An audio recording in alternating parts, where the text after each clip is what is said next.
तो जेका जमियत उलमा इस्लाम जे अंदर सदाकत या सुहने अबू बकर सिद्दीक का वर्से में मिली आ। जमियत उलमा इस्लाम जे अंदर जेकरे अदालत तो जनाब फारूक आजम का वर्से में मिली आ। हर दौर जे अंदर इस्लाम के जेको नुकसान दिनो आ वो नुकसान मुनाफिकन दिनो आ।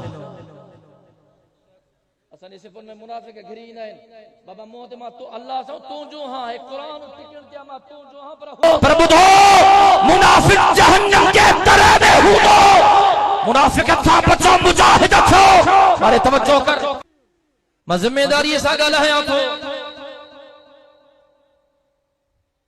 अजो जे करे जमियत उलमा इस्लाम हले थी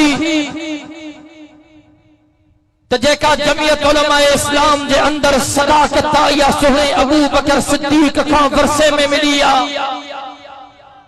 जमियत उलमा इस्लाम जे अंदर जेकरे अदालत तो जनाब फारूक आजम का वर्से में मिली आ। जमियत उलमा इस्लाम जे अंदर जेकरे सखावत तो जनाब उस्मान ज़िन्नूरैन का वर्से में मिली आ। अली नवाज ने परवरा जुमले के जाया न के जाए जेकरे जमियत उलमा इस्लाम के अंदर शुजाअत बहादुरिया वलवला या शुजाअत जनाब हैदर करार का मिलिया। अली नवाज ने परवरा जेकरे जमियत उलमा इस्लाम के सियासत मिलिया तो जनाब अमीर मुआविया का मिलिया।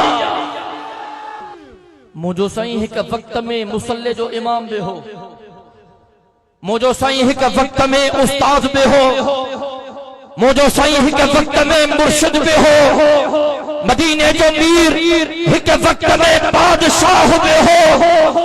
अली नवाज दे परवारो मदीने के मीर के जिंदगी जो मुतालो कर रब्बे मोहम्मद जो कसम मदीने जो मीर मैदान जिहाद में सिपह सालार बे हो।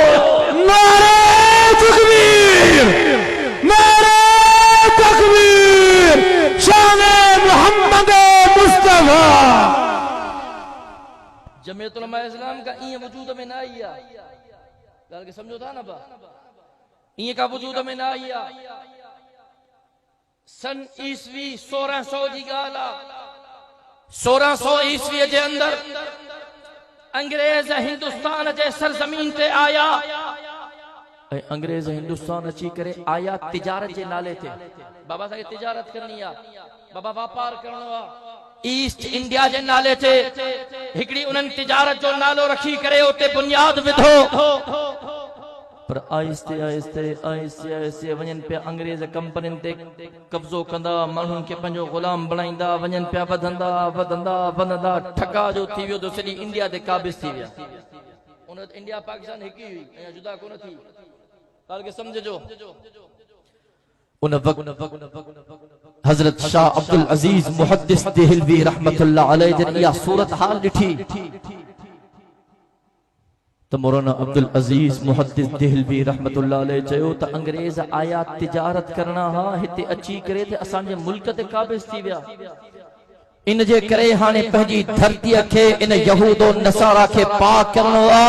ऐं शाह अब्दुल अजीज मुहद्दिस देहलवी रहमतुल्लाह अलैह चयो त हाने अंग्रेजन के खिलाफ जिहाद फर्ज थी चुको आ। मैदान ते निकरो अंग्रेजन सां मुहादो अटकायो मारे तवज्जो कजाए खोर सारी तहरीक आयो तहरीक तर्क रुमाल तहरीक आजादी तहरीक रेशमी रुमाल तहरीक उनते नजर कर बुजुर्गन अकाबिरन उलमाए हक उलमाए देवबंद शहादतुन जा जाम पीता सिलसिलो हलंदो रहियो सिलसिलो हलंदो रहियो सिलसिलो हलंदो रहियो तहरीकू हलंदो रहियो। 1857 ईस्वी में जंग आजादी जो ऐलान थियो तबाने जंग करनी अंग्रेज सां मुहादो अटकाइणो मारे तवज्जो कजाए जंग हली पई मुआमिला हल पिया लेकिन हर दौर जे अंदर ये लफ्ज पंहिंजे दिल जे फरही ते लिखे जाए हर दौर जे अंदर इस्लाम के जेको नुकसान दिनो आ वो नुकसान मुनाफिकन दिनो आ। असन सिफुन में मुनाफिक घिरी ना बाबा मोहते मा तू अल्लाह से तू जो हां है कुरान टिकण दिया मा तू जो हां पर हूं तो ना है सुने उस्मान सिंदूरन के नुकसान मुनाफिकन पहुंचायो जनाब अली जुल मुर्तजा के नुकसान मुनाफिकन पहुंचायो सुने हसन के जहर मुनाफिकन दिनो सुने हुसैन के शहादत का जिम्मेदार मुनाफिका यो सिलसिलो हलंदो आयो इन इंडिया जे सरजमीन ते मुसलमानन जे तहरीकुन के नुकसान ॾियण वारा भी मुनाफिका मुसलमानों मुनाफिक न बणजो अल्लाह जो कसम मुजाहिद बणजो।